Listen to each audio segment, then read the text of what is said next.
our virtual attendees to this PPP conversation with one of our experts here.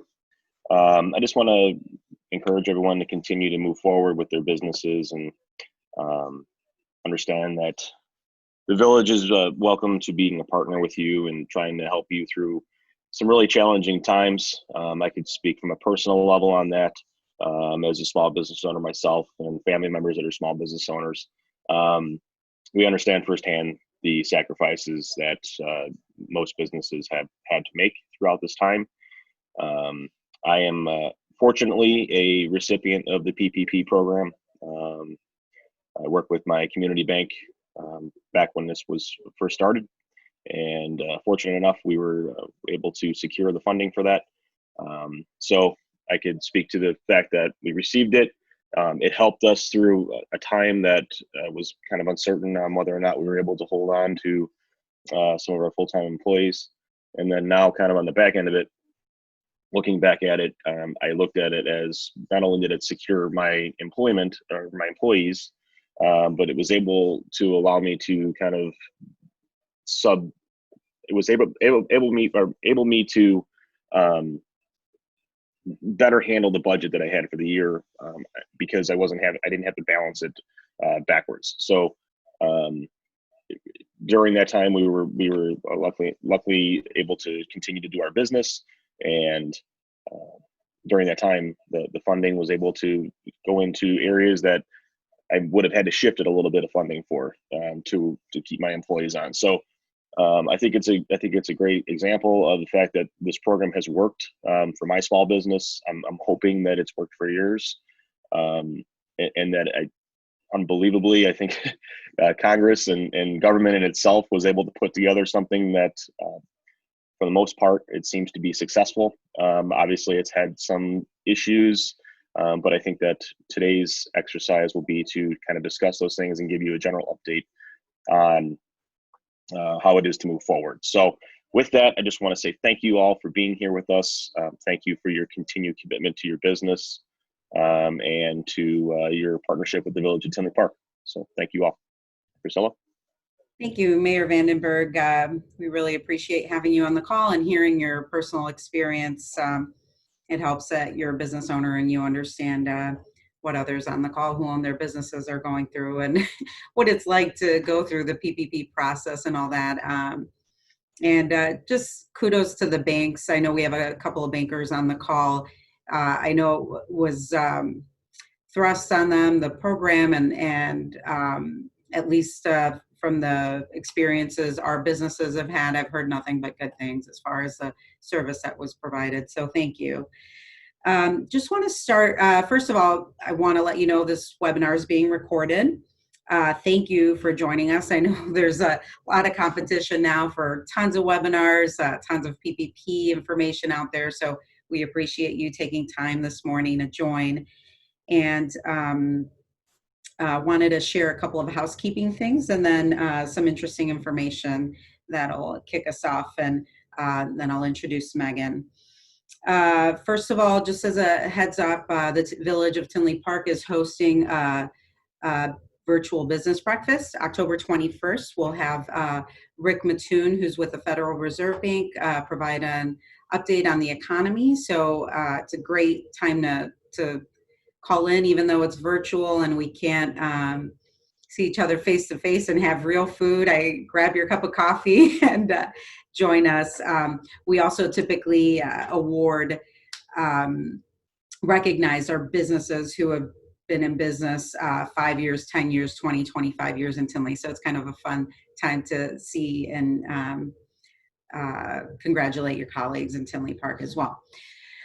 So with that, let me get started by letting you know what some of the statistics were in Tinley Park. I was floored when I saw these numbers, and I knew just talking to business owners daily that we had a lot of success with the program and lots of businesses who applied and received funding. But when I actually saw the numbers, I think you'll be surprised as well.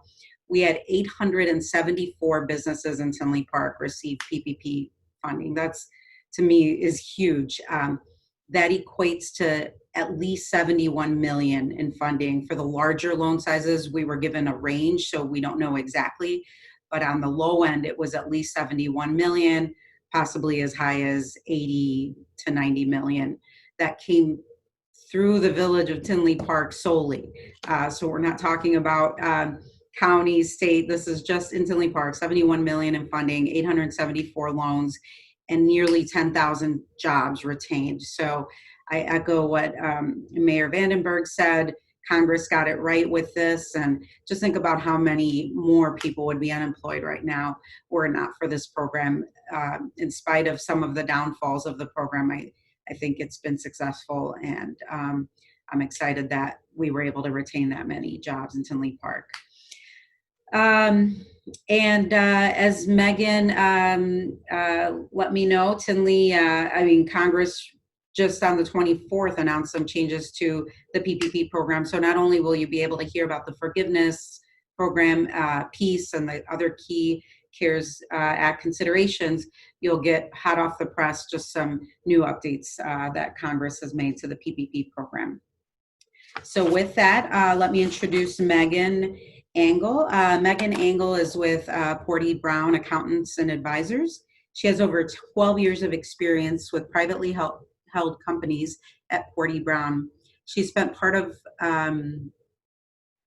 the Porty Brown team since she graduated from Judson University. Growing up in a family with a closely held roofing company, Megan has had a view and an experience of the construction industry and family business all her life. She has experience working with companies of various sizes and specialties and provides a variety of services, from meeting with clients on a quarterly basis to review their performance and discuss plans with management, leading teams on annual financial statement audits, and participating in special consulting engagements in various areas, including work in progress, process, performance, and analysis. Megan is currently working on completing her master's with a focus in organizational development. She serves as board president for the Tri-Town YMCA, as well as a board member of her local chamber. She serves as a committee chair and task force member within the Illinois CPA Society. Thank you, Megan, for joining us, and thank you to Porty Brown and Michael Massaro, who's on the call as well. And with that, I'll hand it over, Megan. Great, thank you so much. I really appreciate it, and thank you everyone for taking the time this morning. We really just wanted to give you guys some updates and some key considerations, and then, as is mentioned, give you guys all an opportunity to be able to go through and ask maybe some of the questions that you've had coming up in these last couple of weeks as we continue to transition in this phase of PPP. And so that's what we're going to kind of cover today.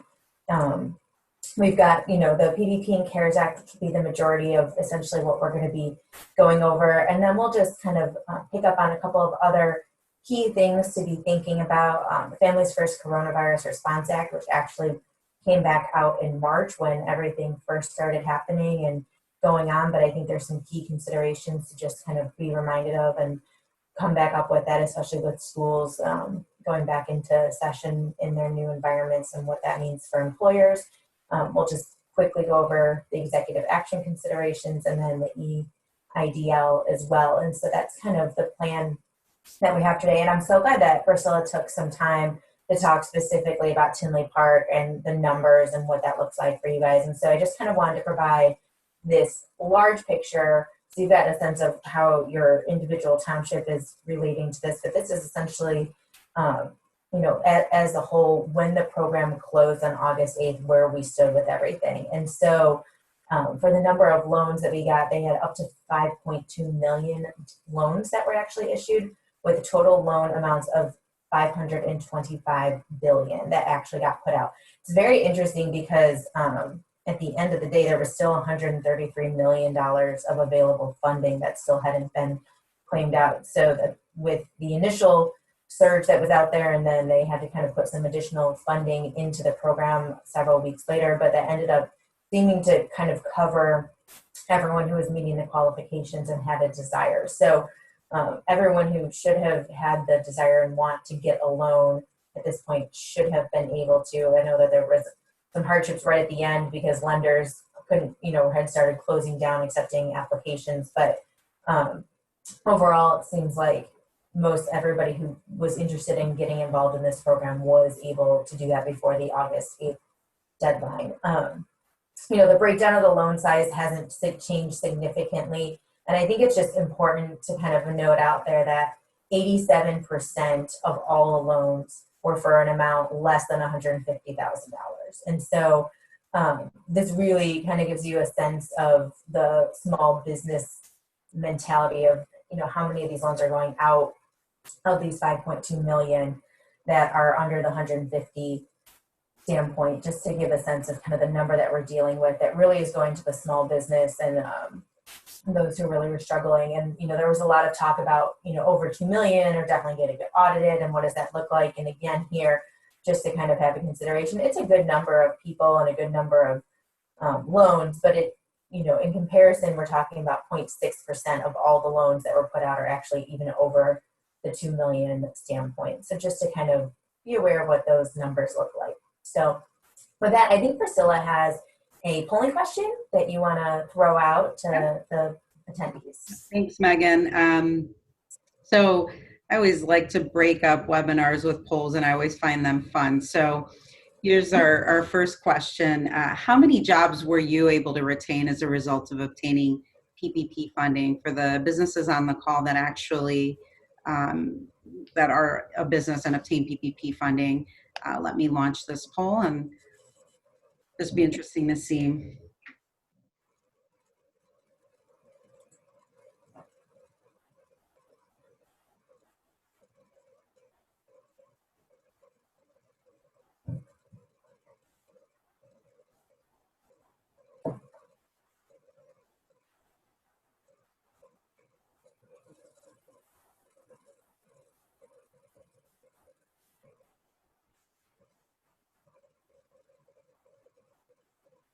So it looks like, are you able to see this yet?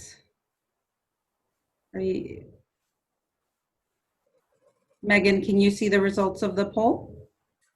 Mine is just showing the actual. Oh. Let me share the results with all of you. Here we go. Perfect. So 75% retain 2 to 10 jobs, and then 25% 11 to 25. So those are some good numbers, and looks like it falls in line with the information you shared, Megan, as far as loan size. That makes sense. So thank you all. Perfect.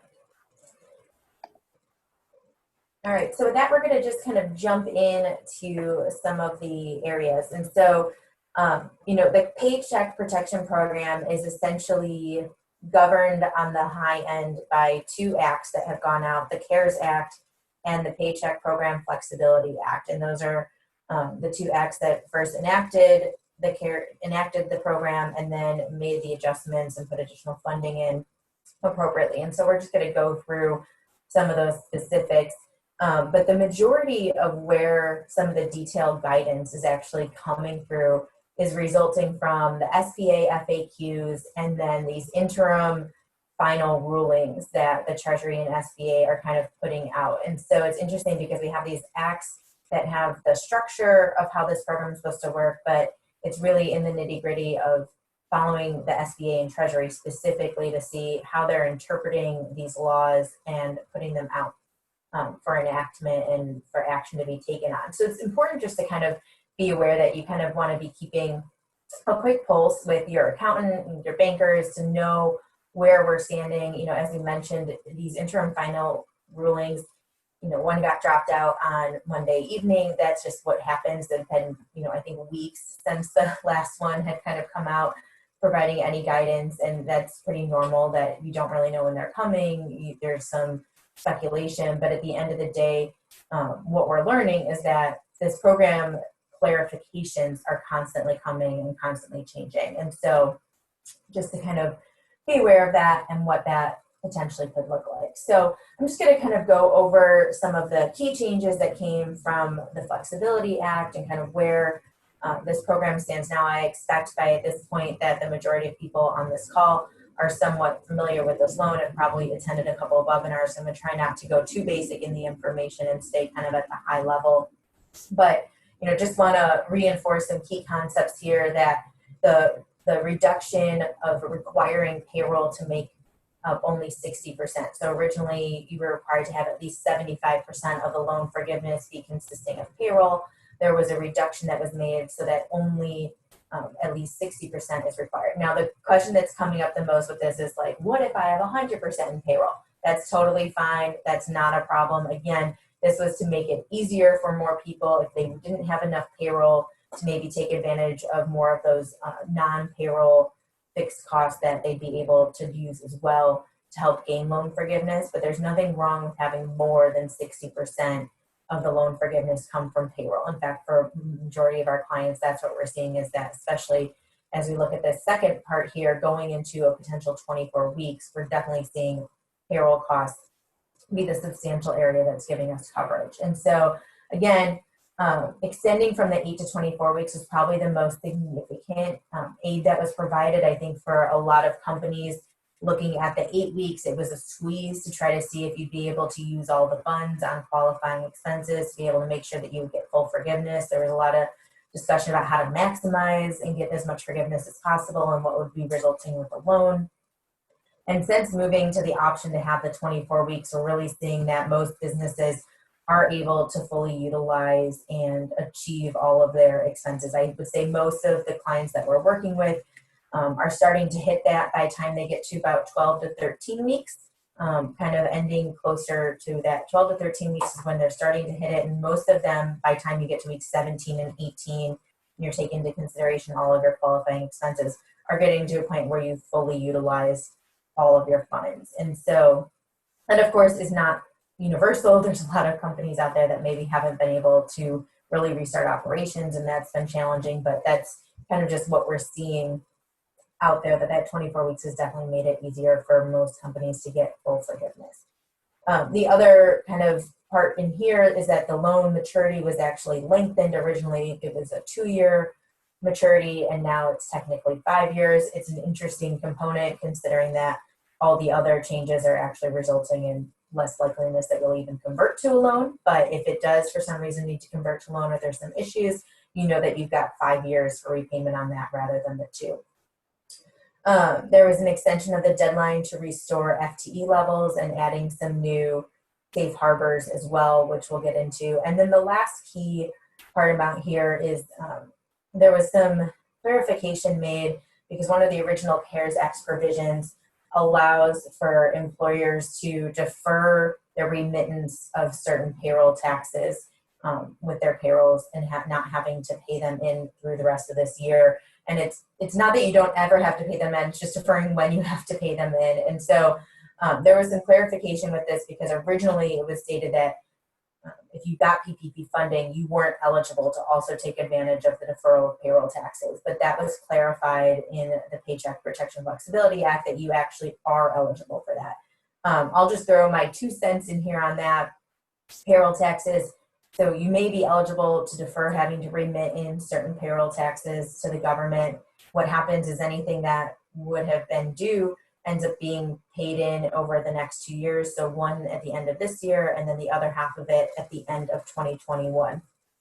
So the big comment that I'll just throw in on there is that payroll tax is not something we want to mess around with the IRS. That's something that they're very aggressive on and they'll come after you for. So I would just, as a word of caution, if you feel like you need to do that, if that's something you're planning to take advantage of, just please make sure that you're being really smart about knowing that you're going to be able to pay it in on the schedule that they're requiring you to pay it in.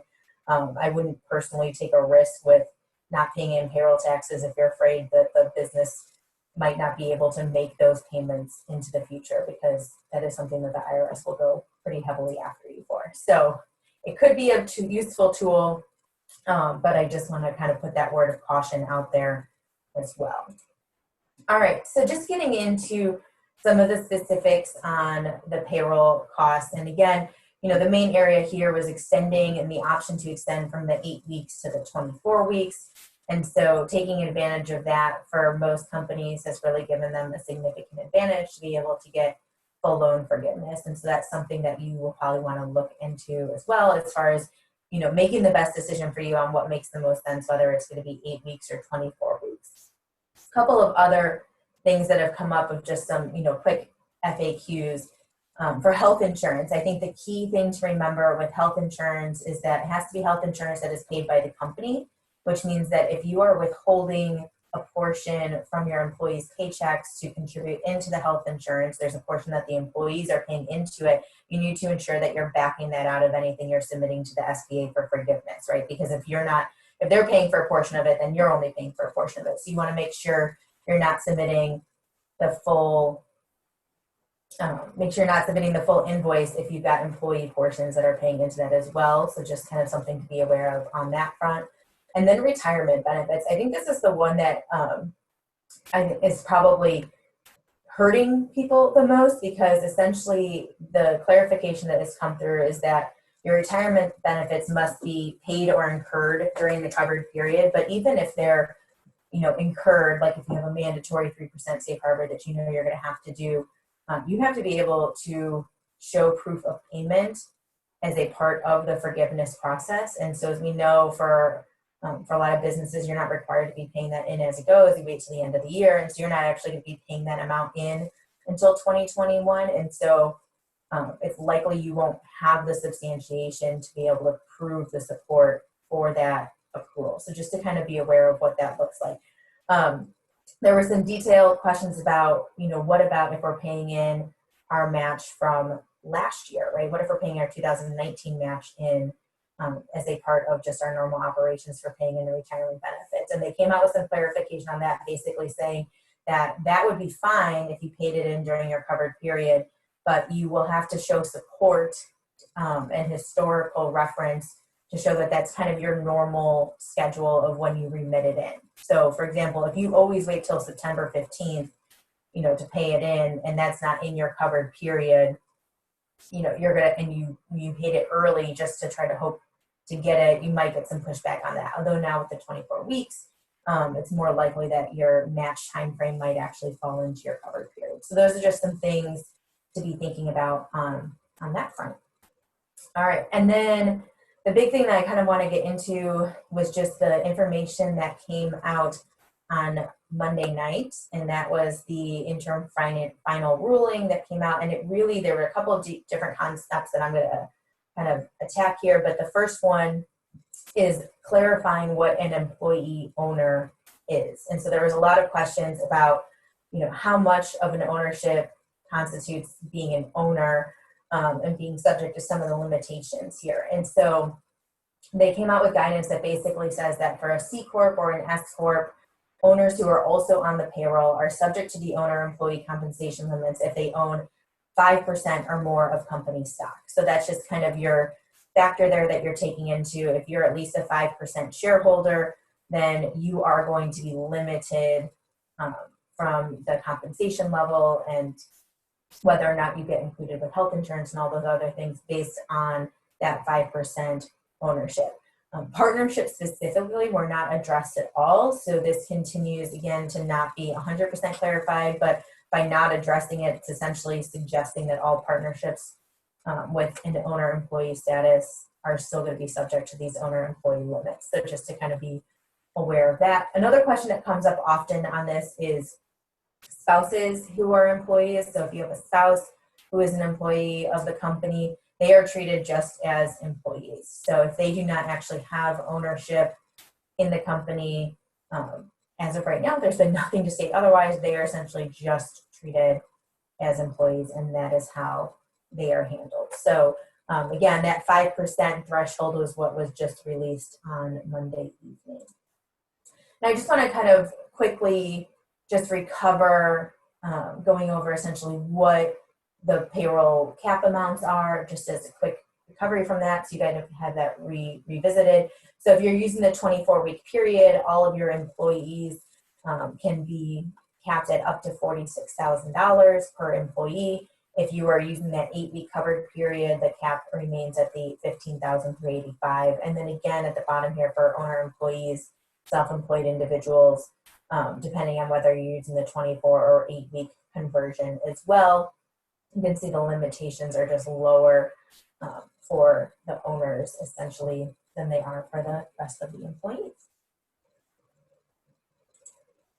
All right, so the other thing that I just want to quickly cover are non-payroll related costs, and essentially just mainly with leasing and renting and what that looks like. And that was the other big thing. And I'll just say on here, you know, we've been saying that Congress putting this out, the fact that they got, first of all, the fact that they've gotten these laws out as fast as they have has been impressive. If you think about, you know, and we joked about this early on, which seems like a lifetime ago, but I remember early on basically saying, like, you know, if you remember when the Tax Cut and Jobs Act was enacted and that kind of came fast, and then that was, you know, signed into law in like November, and we had to implement it for the next year. This was an act that basically was put into law and implemented in like 2 weeks. And so the time frame in which they have kind of converted these out has been really, really fast. And most of the moves that we've seen them make from Congress and the SBA side, adding clarification, most of these moves have been in the interest of trying to make loan forgiveness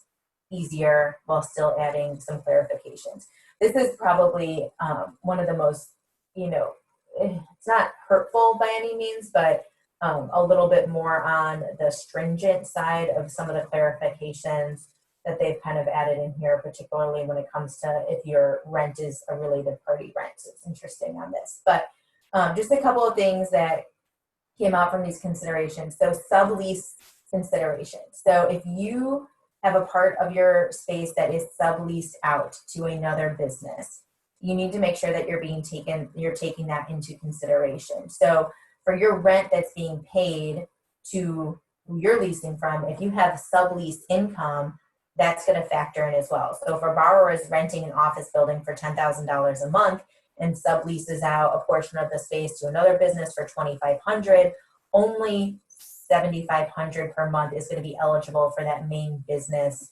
as a rent expense. So that's just something to be aware of if you have sublease space. Now, if you're not paying a rent and maybe you're the owner of the building, but you are not the only occupier of the building and you have a portion of your building that's being leased out to another business or rented out to another business, the same principle applies in that sense. So in that case, when you have a mortgage, you don't have the rent, and so the eligible expenses is the mortgage interest portion, right? The amount of mortgage interest that you are paying on that loan is what would be eligible for you. But again, if you're not occupying the entire building as a part of your business, you have to factor out and prorate the amount of interest expense that you are taking based on the amount of the building that you are occupying. So if you are leasing 25% of your office space out based on the fair market value of the office building, if you're leasing 25% of that out to another company, and as an owner occupier are only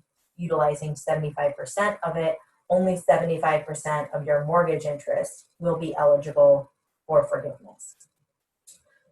Utility payments is kind of the same concept, right? So if you're paying the whole utility payments and you've got sublease or you've got part of that's being rented out, same idea there, that actually will need to get prorated.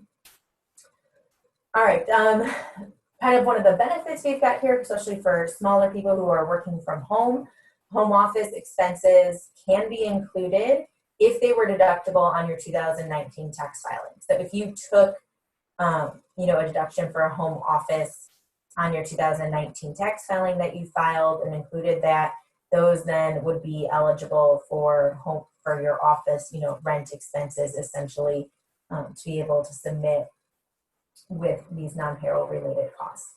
And then the last one on here that they talked about, which again I think is probably one of the most interesting and potentially challenging, is that if your rent is paid to a related party.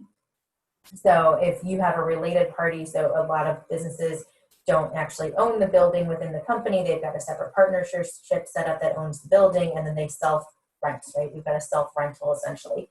And essentially the way that works is that if you're paying rent to a related party, to yourself, to the business that's related, the amount of rent that's subject to forgiveness is going to be limited to the amount of mortgage interest that was incurred and owed during that same period. So again, it's basically as if you didn't have a lease and you were just the one paying the mortgage, is how it's essentially going to be treated here. So you can't get the full lease expense if you are the one who owns the building and are benefiting on the other side. So that, I think that's one that's going to be big for anybody who has self-rental, because that wasn't something that was on anybody's radar as being a potential issue. So that's brand new. And I'll just throw out here, if your building is under a mortgage with an SBA 7A loan, which a lot of them are, right? That's a pretty common loan.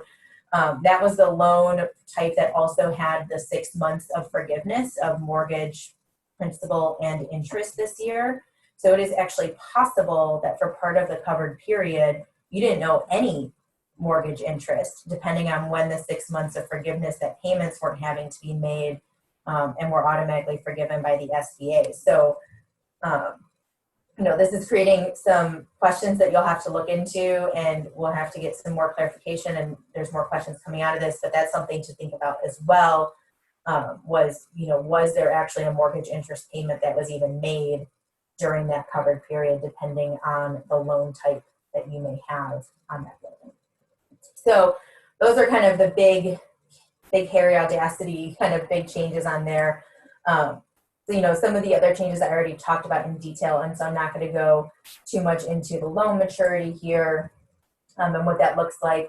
The other part of the maturity extending was that the application for forgiveness has been extended, so you guys know you have plenty of time to be actually applying for forgiveness. You've got up to 10 months after the last day of the covered period. So there's a good amount of time to be making decisions about how things are going to go. The big thing we kind of also want to just bring to the attention is the full-time equivalence. And I think that's one of kind of the big questions that a lot of people have here is how do they handle the full-time equivalency, knowing that FTEs are a factor in their loan forgiveness application, and if they start having to cut employees, what is that going to look like? And so we just kind of want to remind people that there are additional safe harbors that are put into place. If you tried to rehire somebody and they refused to come back, if you weren't able to bring them back, if you weren't able to return to business and be running your business in the same way because you were limited based on CDC guidelines, there have been a lot of safe harbors that have been tried to put in place to kind of help employers work with the potential FTE challenges that are being faced. But the FTE is really what's causing kind of our biggest question about when can we actually apply for forgiveness. And so the SBA has essentially put out there that there's been comments that you can apply and you can apply early. You don't have to wait till the end of the 24-week period. To do that, if you have a wage reduction, you have to extrapolate it out over the 24-week period. So you have to assume that it's going to carry out over the 24-week period to hit a reduction, which again, especially if you have a lot of hourly employees that are maybe subject to this, can be an issue.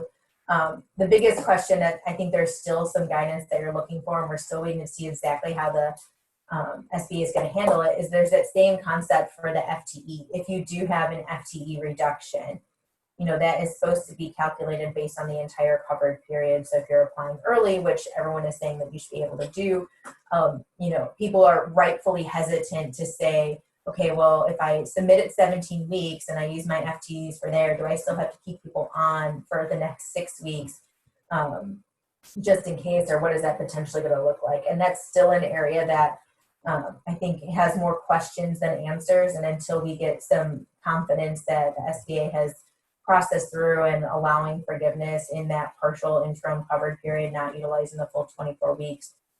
That's going to be really what the indicator is as to how that's getting processed through. So we'll start to hopefully have more answers to that in the next coming weeks as we start to see a lot of those loan applications starting to get subjected to the SBA.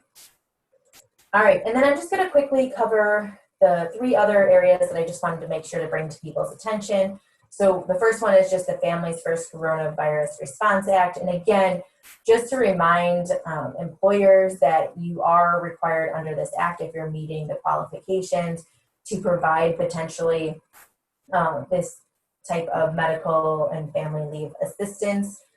It is something that through your payroll taxes, using your payroll company, or working with people who process your payroll, there is an essentially amounts that you have to pay out under this act are then reimbursed by the IRS. So this is paid actually out through the government, but you are the ones required to be administering it and managing it.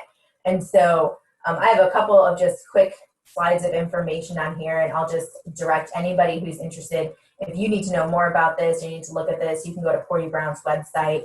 We have a whole COVID page area that has a lot of our key information that relates to all of these acts. And so much more detail on our website, much more information. Again, I'm not going to take a lot of time in going through these in detail.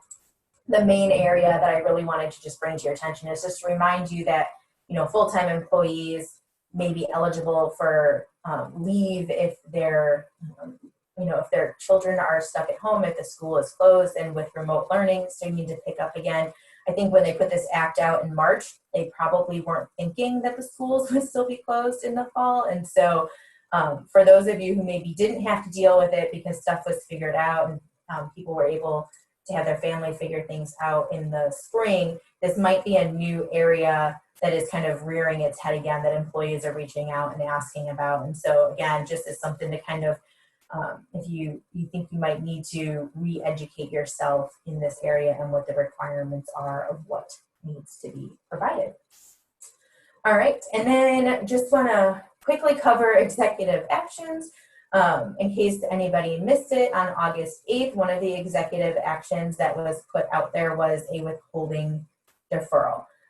Essentially what this executive action calls for is for employees whose wages or compensation is less than $4,000 during any biweekly pay period, that they have the option to elect to withhold paying in and depositing of their portion of Social Security tax. And so that is something that was kind of put out there as an option that should be allowed for employees. But at the end of the day, there's been many more questions around this than answers, as with a lot of things when we put acts out and ideas out and try to figure out how it's actually going to get done. And so right now, the key questions resulting around this are, what if my employees working more than one job? They might qualify under one job and not qualify as a whole. Is there any way of tracking that? How are employees supposed to elect and tell us that they're planning on doing this? How do they decide they're not going to do it? The executive action is just a deferral. I think that's important. They, as a part of the executive action, the comment was essentially made that, they will look to, through legislation or other ways, make this a permanent holiday from the tax, essentially. But that's not what this actually is. It's not a guarantee that you don't have to pay it. Again, the same type of thing we were talking about before with deferring payroll taxes. You still actually owe this money and still will have to be paying it in. And so just to kind of, again, be aware here, if your employees are doing this, that doesn't mean that they're not going to have to owe it at any point in time in the future as of right now. As of right now, there's no legislation saying they won't eventually have to get this paid in. But there's nothing telling us when is that repayment going to have to be made if it's not permanent. What is that even going to look like? And what is the mechanism for repayment? Do I just not pay Social Security tax for an entire quarter and then it's going to be due January 1st? Nobody knows. So just on that point, because September 1st is 5 days away, and I'm sure people are going to be asking about it, and your employees are going to be asking about it. And so this is just kind of where we're at. And I don't have the answers to these questions either. So I think it's important to just know what the questions are, know what the issues are, so that you can discuss them with the employees. And hopefully we will see a little bit more guidance come out, in the next week or two on this, of what the likelihood of being able to take place is. So before I get into just the last topic before questions, I know that Priscilla has one more polling question, since you've all been listening to me talk for 20 minutes straight now, so we can get some other information from you. Thank you, Megan. So our last poll question is, do you foresee needing additional funding or having a shortfall in existing funding in the near future? Please keep in mind, if you have a line of credit with the bank currently in that, and if it's sufficient for your needs, then obviously the answer would be you do have sufficient funding. But if that's not the case, please let us know.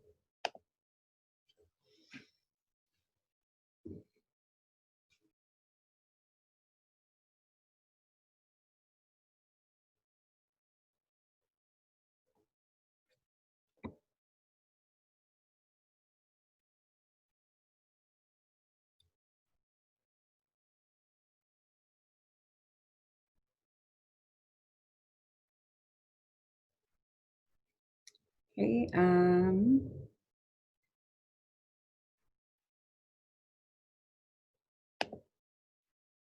This is actually encouraging. Definitely some work to be done with those that need additional funding, but happy to hear that 69% of folks don't foresee needing additional funding. So I think that's pretty good news. For those that foresee needing additional funding, please, I encourage you to continue to talk to your banker. I failed to mention this at the start of the webinar, but I'm the business development manager for the Village of Tinley Park, and my background is actually in consulting and financing. I used to work as a banker. So feel free to reach out to me so we can explore other options as well, to not wait until the next crisis or the next time that funding isn't available. Let's get ready for that and start to explore those other options now. So please feel free to reach out to me after this webinar. Hand it back to you, Megan. Great, thank you so much. All right, so last thing I just kind of want to cover here has to do with some of the other funding options beyond just the PPP to make sure everyone is aware of. So just to kind of let people know, some people may have been familiar with the Economic Injury Disaster Loan, which is a separate program from the PPP. It's run directly by the SBA. And I think there were a lot of people who even applied for the EIDL thinking they were applying for the PPP. We heard of several companies that did that because they just went to the SBA website and applied through there. But just to kind of give you a quick overview of how the EIDL works is that you get this initial grant amount, essentially quote unquote grant amount, of $1,000 per employee up to $10,000, and that's issued right away as emergency funding. So you may, as a business, have already gotten that. That's not required to be repaid to the SBA. And I think that's an important thing because not everyone was really clear in the understanding. The PPP and EIDL initial grant amount are mutually exclusive. So while you are not required to pay it back directly to the SBA as a part of the EIDL, you will have a reduction in your PPP forgiveness by the amount of funding that you received. So if you got the PPP and also got $10,000 from the EIDL, no matter what, no matter how many expenses you have, no matter how much your coverage is, you will still have to pay back $10,000.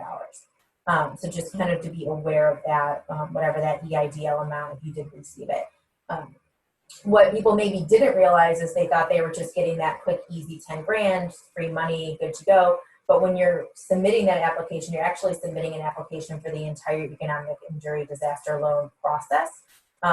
So you will then have, after a certain period of time, over a couple of months, you'll get actually a full loan document offer from the SBA for a working capital loan for the company. So those kind of started to pop up kind of the middle to end of July.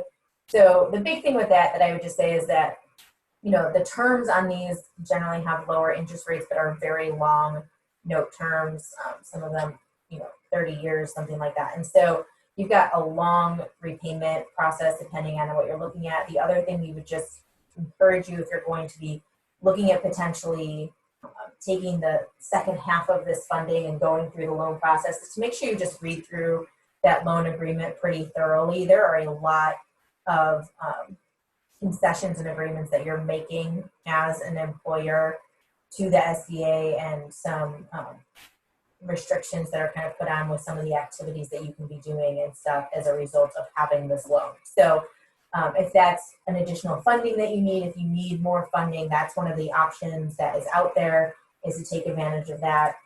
And then I just kind of wanted to kind of put this, you know, just quick summary of what the different programs are that all really fall into these COVID related services and how they're falling. So we kind of covered PPP and slightly the EIDL. There are also some of the payroll tax credits if you're not getting any of that funding, deferment.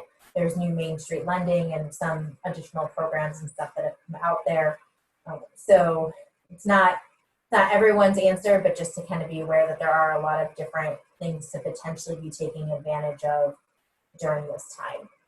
So with that, I know that we want to make sure we give people an opportunity to ask them questions. The one last comment, again, that I'll put on here, we get a comment all the time that the slides are going to be available. I'll just let people know from the forefront, we generally don't make the slides available because, as you can see, the guidance and legislation on this changes daily. And we really don't want you guys to be 3 weeks from now referring back to some slides that I gave you today, only have those slides no longer be relevant. So I really just would like to encourage anybody who wants to kind of review any of this content or information.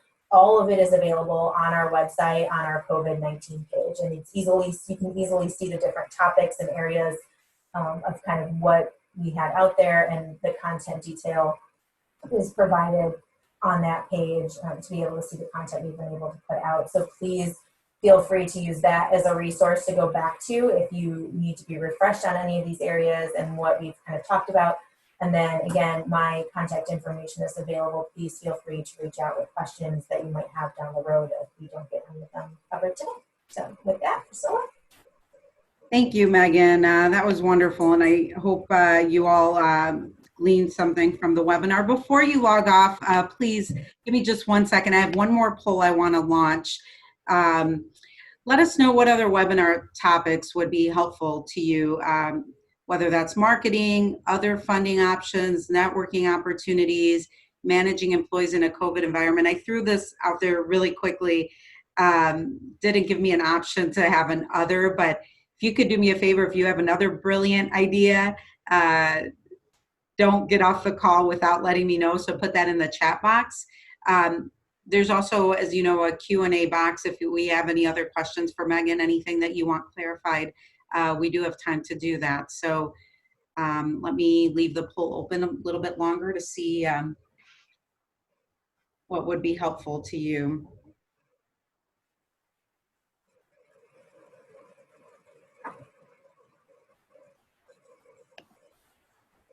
Let me share these results with everyone. And again, if there is a topic that I didn't think of on the fly here for you, please include that in the chat box before you log off, and we'll definitely work on that. Our next big event, like I said, will be October 21st for our virtual business breakfast, but look out in the next few months for another topic. Thank you all today. Thank you, Mayor Vandenberg. Thank you, Megan. And this will be recorded and posted on our website. So for anyone who needs that, that will be there. So thank you all. Have a wonderful day.